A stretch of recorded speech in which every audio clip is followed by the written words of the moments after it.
एक बार की बात है, काशीपुर में सुरेश और रमेश नाम के दो पक्के दोस्त रहते थे। दोनों ही अनाथ और बहुत गरीब थे और बचपन से ही एक दूसरे के साथ रहते थे और सब काम साथ साथ ही करते थे, चाहे खेल हो, जंगल से लकड़ियां लाना हो या गधे चराना हो।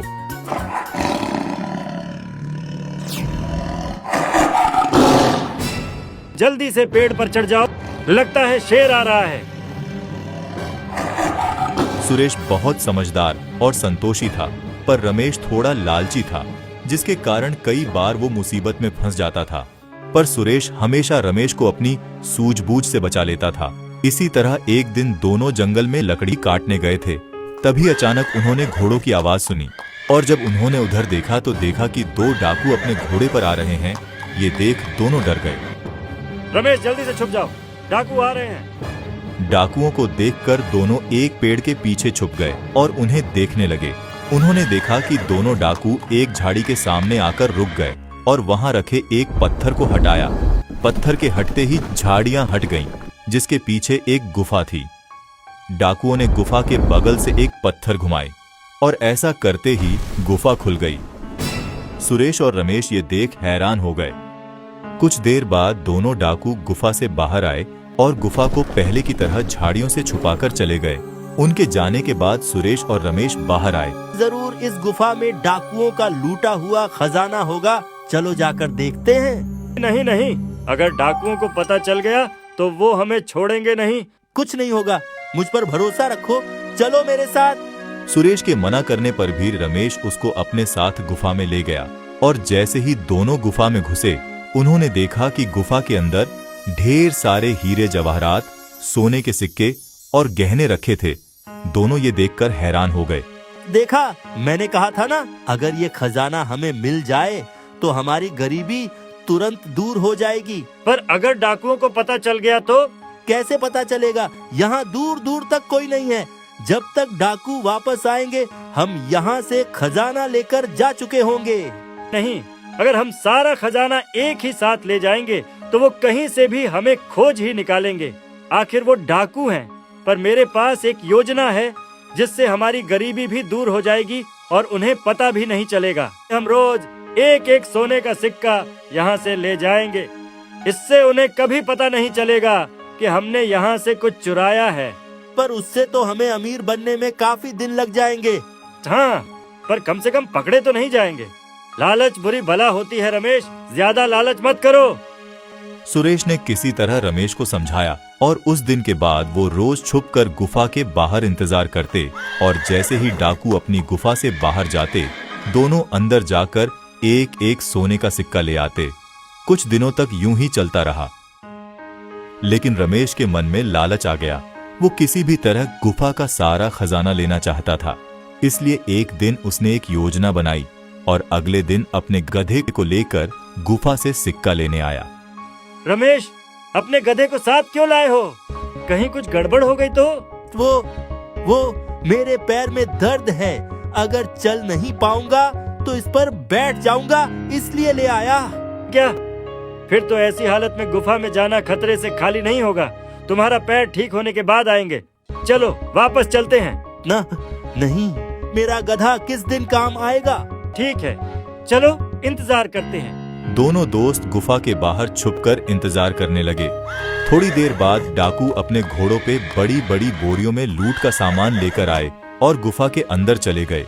लगता है आज इन्होंने कोई बड़ी लूट की है, ढेर सारा खजाना मिलेगा। उससे हमें क्या? हमें तो सिर्फ एक सिक्के से मतलब है। हाँ बिल्कुल। थोड़ी देर में डाकू लूट का सामान अंदर रखकर बाहर आए और वहां से चले गए। उनके जाते ही दोनों दोस्त गुफा के अंदर गए और सुरेश ने जल्दी से एक सिक्का उठा लिया। पर रमेश की योजना कुछ अलग थी। वो अपने गधे पर रखे बोरियां खोलने लगा। रमेश, तुम क्या कर रहे हो? जल्दी से अपना अपना सिक्का लेकर यहाँ से निकलते हैं। नहीं, ऐसे एक एक सिक्के लेने से कुछ नहीं होगा। आज मैं जितना हो सके उतना खजाना लेकर जाऊंगा, इसीलिए तो ये गधा लेकर आया हूँ। तुम भी जितना खजाना उठा सके उठा लो। लालच बुरी बला है, ऐसा मत करो वरना पकड़े जाओगे। जब कोई हमें देखेगा ही नहीं तो पकड़े कैसे जाएंगे? सुरेश के बहुत समझाने पर भी रमेश नहीं माना और अपनी बोरियों में ढेर सारा खजाना भर के गधे पर लाद दिया और दोनों वहां से बाहर निकले। रमेश बहुत खुश था, लेकिन तभी ज्यादा वजन होने की वजह से उसका गधा थककर रास्ते में ही बैठ गया। बहुत कोशिश करने के बाद भी गधा नहीं उठा। ये देख दोनों घबरा गए। अब हम क्या करें? ये गधा तो उठ ही नहीं रहा। कहीं डाकू आ गए तो? मैं कहता हूँ ये खजाना यहीं छोड़कर भाग जाते हैं, कम से कम जान तो बच जाएगी।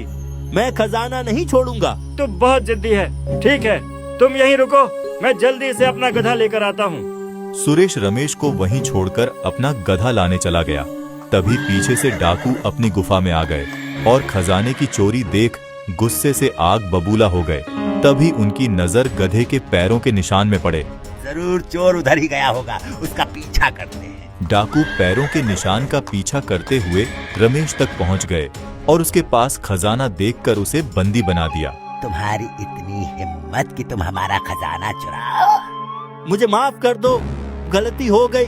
गलती की कोई माफी नहीं है। अब तुम जिंदगी भर हमारे कैद में रहोगे। ले चलो इसे।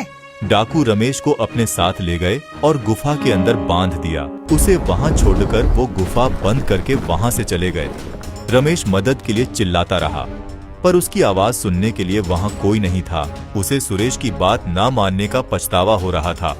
सुरेश की बात ना मानकर बहुत बड़ी गलती कर दी मैंने, और अपने लालच के कारण आज इतनी मुसीबत में फंस गया। इधर जब सुरेश वापस आया तो रमेश को वहां न पाकर समझ गया कि जरूर वो डाकुओं के हाथ लग गया। लगता है मेरे दोस्त को डाकू ले गए, पर मेरे रहते उसे कुछ नहीं हो सकता। सुरेश ने अपने दोस्त को बचाने की ठान ली और अगले दिन गुफा के बाहर डाकुओं के जाने का इंतजार करने लगा। और जैसे ही वो गुफा से बाहर गए, वो तुरंत गुफा के अंदर गया और रमेश को खोलकर आजाद कर दिया। दोनों अपनी जान बचाकर वहां से भागे। मुझे माफ कर दो दोस्त, अब मैं समझ गया हूँ कि लालच बुरी बला होती है। अगर मैं पहले ही तुम्हारी बात मान लेता तो आज ऐसी मुसीबत नहीं आती। कोई बात नहीं, मुझे खुशी है कि अब तुम ये बात समझ चुके हो। और अब मुझे कोई सिक्के नहीं चाहिए। जान से ज्यादा कीमती कुछ भी नहीं होता। सही कहा। बहुत समय पहले की बात है। फूलपुर में एक बहुत बड़ा फलों का बगीचा था, जहाँ से वहाँ के व्यापारी फल लेकर मंडी में बेचते थे। उसी मंडी में पूजा नाम की लड़की भी फल बेचने आया करती थी, पर उसे मंडी के कुछ व्यापारी पसंद नहीं करते थे, और उसका कारण था पूजा का अच्छा व्यवहार, जिसके कारण ज्यादा से ज्यादा ग्राहक उसके पास फल खरीदने जाते थे। और इसीलिए वो लोग पूजा के लिए तरह तरह की दिक्कतें पैदा करते थे, जिसकी वजह से उसको बेचने के लिए फल मिलते नहीं थे। ये पूजा अगर बगीचे में मेरे से पहले पहुंच गई तो फल लेकर मंडी चली जाएगी, फिर सब इसी से फल खरीदेंगे। मुझे इसे किसी भी तरह रोकना होगा। हाँ, ये तरीका सही रहेगा। कोई है? कोई मेरी मदद करो, मदद करो। क्या हुआ काका? देखो ना बेटी, मेरा बैल भाग गया है और मैं अपनी बैलगाड़ी छोड़ के उसके पीछे नहीं जा सकता। मेरी मदद कर दो, मेरे बैल को वापस ले आओ। तुम्हारा बहुत एहसान होगा। हाँ हाँ काका, क्यों नहीं। महेश ने ऐसी चाल चली कि पूजा उसके जाल में फंस गई। उसने जानबूझकर अपने बैल को भगा दिया और पूजा को उसके पीछे भेज दिया, ताकि वो समय पर बगीचे में न पहुंच सके। मैं तो चला बगीचे से फल लेने। जब तक पूजा बैल को वापस लेकर आई, बगीचे का सारा फल लोग ले जा चुके थे। पूजा बचे हुए थोड़े बहुत फल लेकर मंडी जाती है, लेकिन महेश के बैल को पकड़ने के चक्कर में उसका इतना समय बर्बाद हो गया था कि वो आज भी मंडी देर से पहुंची, जब मंडी बंद होने वाला था। अब आज भी मेरे फल नहीं बिकेंगे। पूजा दुखी होकर वहाँ से चली गई और एक पेड़ के नीचे बैठकर रोने लगी। हर रोज यही होता है, कभी समय पर मंडी नहीं पहुंच पाती। पूजा के साथ रोज रोज यही होने लगा। वह रोज फल लेने बगीचे की तरफ जाती, लेकिन मंडी के दूसरे व्यापारी रोज उसे किसी न किसी काम में उलझा देते थे, जिससे वो कभी भी सही समय पर बगीचे में नहीं पहुंच पाती थी, जिससे वो फल लेकर मंडी भी समय पर नहीं पहुंच पाती थी। हर रोज वो इसी तरह दुखी होकर उसी पेड़ के नीचे बैठ जाती थी। पूजा बहुत दुखी थी। तभी अचानक उसे पीछे से एक आवाज सुनाई दी। पूजा, पूजा। अचानक से आवाज सुनकर पूजा चौंक गई और जैसे ही उसने पीछे मुड़कर देखा तो वो डर गई, क्योंकि उससे वही पेड़ बात कर रहा था जिसके नीचे वो बैठी थी। डरो मत पूजा। तुम बोल कैसे सकते हो? मैं एक जादुई पेड़ हूँ और मैं तुम्हारी मदद करना चाहता हूँ। जादुई पेड़? हाँ, और मैं तुम्हारी परेशानी जानता हूँ कि कैसे तुम्हें लोग बगीचे में पहुँचने से रोकते हैं। वह तुम्हारी मदद करने के स्वभाव का गलत फायदा उठाते हैं, इसीलिए मैं तुम्हारी मदद करूँगा। मदद? पर कैसी मदद? तुम्हें मंडी में बेचने के लिए फल चाहिए ना, वो मैं तुम्हें दूंगा, वो भी जितनी और जैसे फल चाहो उतनी। पर आप पर तो एक फल भी नहीं लगा है। वो भी आ जाएंगे। जैसे ही पेड़ ने ऐसा कहा, उस पेड़ में तरह तरह के फल आने लगे। पूजा ये देख आश्चर्यचकित हो गई। पूजा, तुम रोज जितने चाहो उतने फल मुझसे ले जा सकती हो। इससे तुम मंडी समय पर पहुंचकर अपने फल आराम से बेच सकती हो। पूजा ये देख के खुश हो गई। अब वो रोज उस पेड़ के पास जाती थी और अपनी पूरी टोकरी तरह तरह के फलों से भरकर मंडी में बेचने चली जाती थी। उसके फल इतने ताजे और खूबसूरत रहते थे कि सारे लोग उसी से फल खरीदने लगे। ये देखकर बाकी व्यापारियों को जलन होने लगी। महेश को पूजा पर शक होने लगा, क्योंकि अब वो फल लेने बगीचे में भी नहीं जाती थी।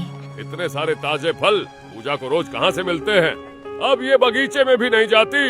जरूर कोई बात है, इसका पीछा करने से ही असली बात का पता चलेगा। अगले दिन महेश ने पूजा का पीछा किया और उसने देखा पूजा फिर से उसी पेड़ के पास जाकर उससे बातें करने लगी।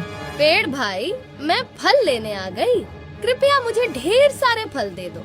ऐसा बोलते ही पेड़ में ढेर सारे फल आ गए। महेश ये देखकर हैरान हो गया। वह चुपचाप पूजा को देखता रहा। तो ये है असली राज, पूजा को फल ये जादुई पेड़ देता है। ये देखकर महेश ने एक योजना बनाई। अगर ये पेड़ मुझे मिल जाए तो मुझे रोज रोज फल लेने के लिए बगीचे में नहीं जाना पड़ेगा। पूजा के जाने के बाद महेश भी उस जादुई पेड़ के पास गया और उसने वही बोला जो पूजा ने बोला था।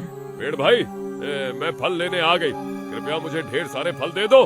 महेश के बार बार बोलने पर भी पेड़ में एक भी फल नहीं आए। ये देख महेश को गुस्सा आ गया और उसने तय किया कि वो किसी भी तरह उस पेड़ के फल लेकर रहेगा। लगता है तुम ऐसे नहीं मानोगे।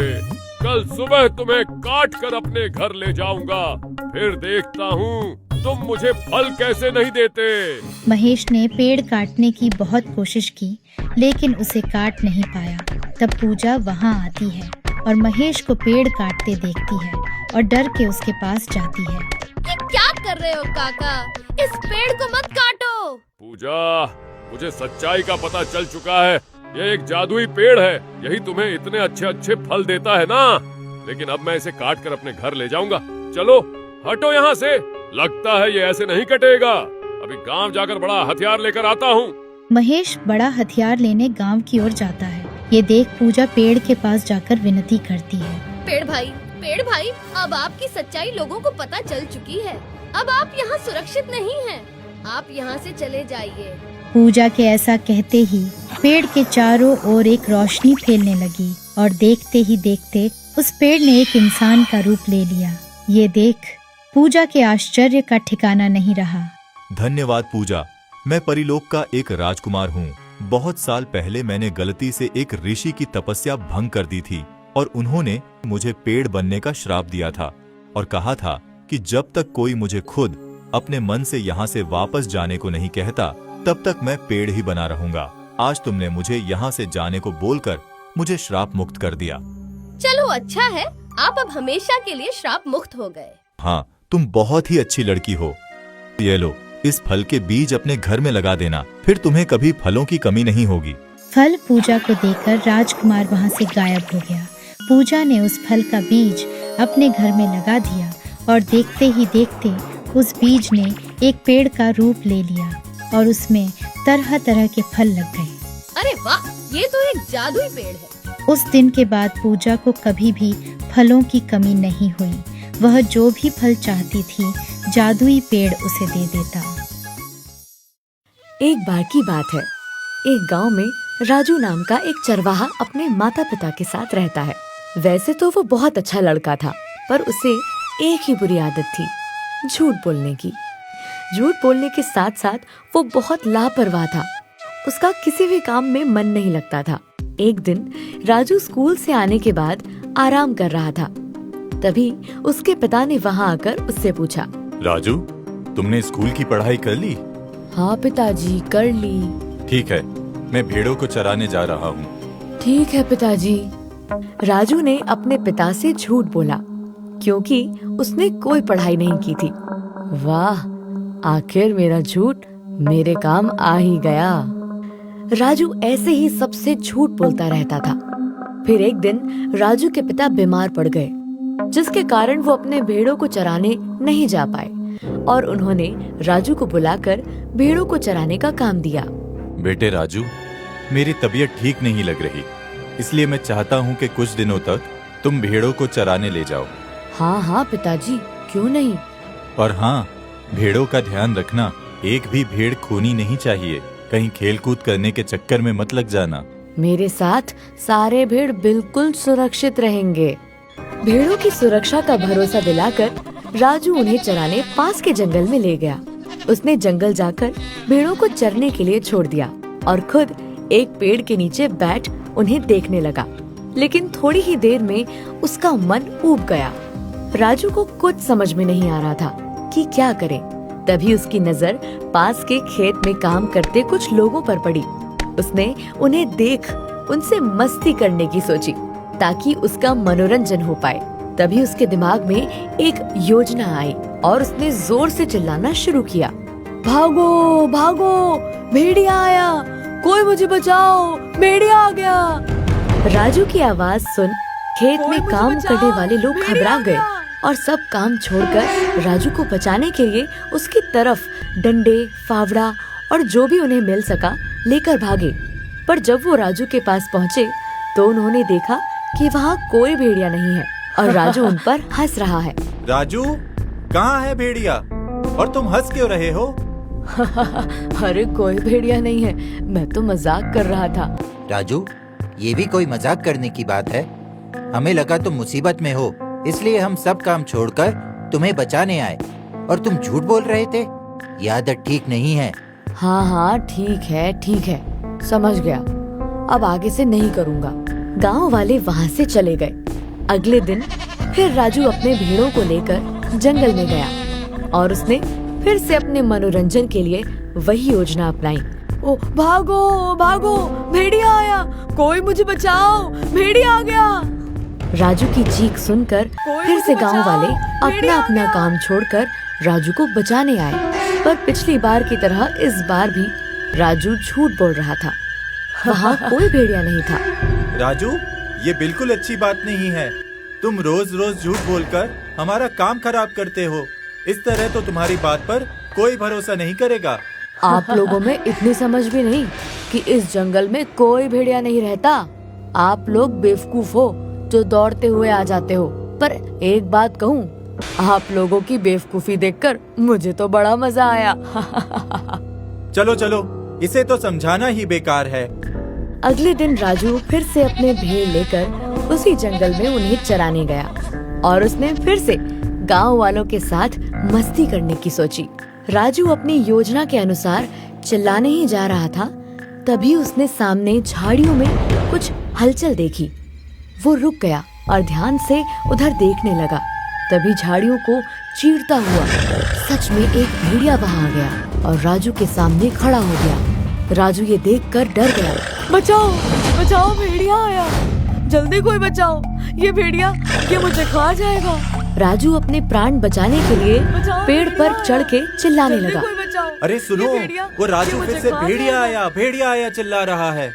चिल्लाने दो, अब उसके झूठ के जाल में हम फंसने वाले नहीं हैं। चुपचाप अपना काम करो। सही कहा। अगर वहाँ गए तो फिर से हमें देख के हंसेगा और हमारा मजाक उड़ाएगा।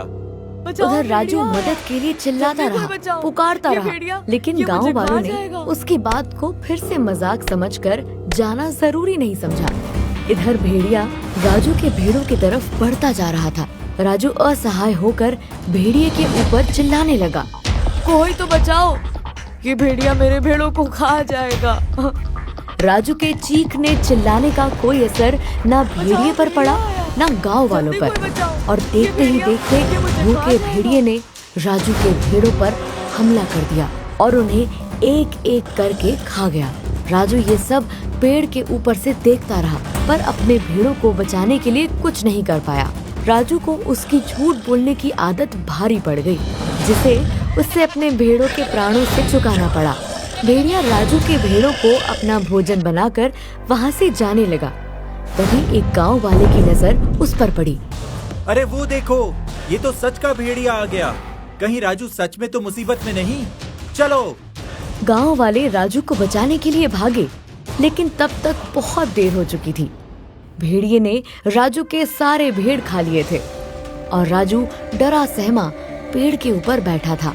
गांव वाले राजू को पेड़ पर देख चिल्लाए, क्या हुआ राजू, पेड़ पर क्यों चढ़े हो? भेड़िए के डर से, उसने हमारे सारे भेड़ खा लिए। अरे तो इसलिए तुम चिल्ला रहे थे? हमें तो लगा कि आज भी हमेशा की तरह झूठ बोल रहे हो, इसलिए कोई तुम्हारी मदद के लिए नहीं आया। इसलिए मैंने तुम्हें समझाने की कोशिश की थी। अगर तुम रोज रोज मजाक के नाम पर झूठ नहीं बोलते, आज तुम्हारे भेड़ जिंदा होते। राजू को मन ही मन बहुत दुख हुआ और उसे ये बात समझ में आ गई कि झूठ बोलने का परिणाम बुरा ही होता है। गांव वालों ने मिलकर राजू को पेड़ से उतारा और राजू को अपनी गलती का एहसास हो गया था। उसने कसम खाई कि आगे से कभी झूठ नहीं बोलेगा और गांव वालों से अपने झूठ से परेशान करने के लिए माफी भी मांगी। मुझे माफ कर दीजिए, मैंने झूठ बोलकर बहुत बड़ी गलती कर दी। मुझे ऐसा नहीं करना चाहिए था। मैं आप सबसे वादा करता हूँ कि अब से कभी किसी से झूठ नहीं बोलूंगा। और इस घटना से राजू को ये भी समझ में आ गया कि झूठ बोलने की वजह से हम लोगों का विश्वास खो देते हैं और समय आने पर कोई हमारी मदद नहीं करता। इसलिए हमें कभी झूठ नहीं बोलना चाहिए।